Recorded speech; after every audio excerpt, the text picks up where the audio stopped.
अगर किसी शादीशुदा महिला को पोर्न देखने की आदत है और वो अकेले में हस्त मैथुन भी करती है तो ये उसके पति से तलाक का आधार नहीं बन सकता। मद्रास हाई कोर्ट ने इसे लेकर एक बड़ा फैसला सुनाया है जो कि ऐसे कई मामलों के लिए नजीर बन सकता है। हाई कोर्ट के जज ने अपने फैसले में क्या कुछ कहा, आइए आपको बताते हैं।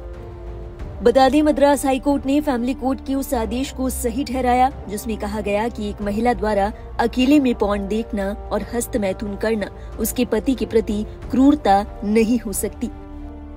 फैमिली कोर्ट ने इस आधार पर एक व्यक्ति को तलाक देने से इनकार कर दिया था। अब इस फैसले को हाई कोर्ट की ओर से भी सही ठहराया गया है। हाई कोर्ट की ओर से इस बात का समर्थन किया गया कि मास्टरबेट करने के बाद मेल्स तुरंत सेक्सुअली एक्टिव होने में सक्षम नहीं होते, लेकिन फीमेल्स के मामले में ऐसा नहीं होता। फीमेल्स को मल्टीपल ऑर्गेज्म मिल सकता है। इस मामले में न्यायमूर्ति जी.आर. स्वामीनाथन और न्यायमूर्ति आर. पूर्णिमा की खंडपीठ ने बुधवार को अपना फैसला सुनाते हुए कहा, जब पुरुषों में हस्त मैथुन को सार्वभौमिक माना जाता है तो महिलाओं द्वारा हस्त मैथुन को कलंकित नहीं किया जा सकता। पुरुष हस्त मैथुन करने के बाद संभोग में शामिल नहीं हो सकते हैं, लेकिन महिलाओं के मामले में ऐसा नहीं होता। ये भी सिद्ध नहीं किया गया है कि अगर पत्नी को हस्त मैथुन की आदत है तो पति पत्नी के बीच वैवाहिक संबंध प्रभावित होंगे।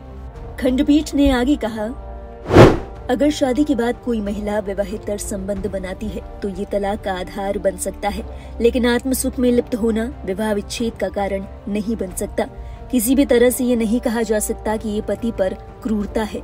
केवल निजी तौर पर पोर्न देखने में पत्नी का कृत्य पति के प्रति क्रूरता नहीं माना जा सकता। ये देखने वाले पति या पत्नी के मनोवैज्ञानिक स्वास्थ्य को प्रभावित कर सकता है। कोर्ट ने आगे कहा, अगर कोई पोर्न देखने वाला दूसरे पति या पत्नी को अपने साथ शामिल करने के लिए मजबूर करता है तो ये निश्चित रूप से क्रूरता माना जाएगा। अगर ये दिखाया जाता है कि इस लत के कारण किसी के वैवाहिक दायित्वों के निर्वहन पर प्रतिकूल प्रभाव पड़ता है तो ये कार्रवाई योग्य आधार प्रदान कर सकता है। ये कहते हुए अदालत ने तलाक की अर्जी को खारिज कर दिया। दरअसल एक व्यक्ति ने करूर जिला फैमिली कोर्ट के आदेश को चुनौती देते हुए अपील दायर की थी, जिसके बाद कोर्ट ने फैसला सुनाते हुए कहा कि मास्टरबेट करना तलाक का आधार नहीं माना जा सकता। जानकारी के मुताबिक अपीलकर्ता और उनकी पत्नी की शादी जुलाई 2018 में हिंदू रीति रिवाजों से एक मंदिर में हुई थी। ये दोनों की दूसरी शादी है। इस विवाह से कोई बच्चा भी पैदा नहीं हुआ है। वे दिसंबर 2020 में ही अलग हो गए थे। पत्नी ने जहां वैवाहिक अधिकारों की बहाली के लिए आवेदन दायर किया, वहीं पुलिस ने तलाक मांगा था। फरवरी 2024 में फैमिली कोर्ट ने पुरुष की याचिका खारिज कर दी। आदेश को चुनौती देते हुए उन्होंने फिर से 2024 में अपनी वर्तमान अपील को प्राथमिकता दी। इसके अलावा पति ने ये भी आरोप लगाया कि पत्नी बहुत खर्चीली है, पोर्न देखने की आदी है, अक्सर हस्त मैथुन करती है, घर के काम करने से इनकार करती है, अपने ससुराल वालों के साथ बुरा व्यवहार करती है, फोन पर लंबे समय तक बात करती है।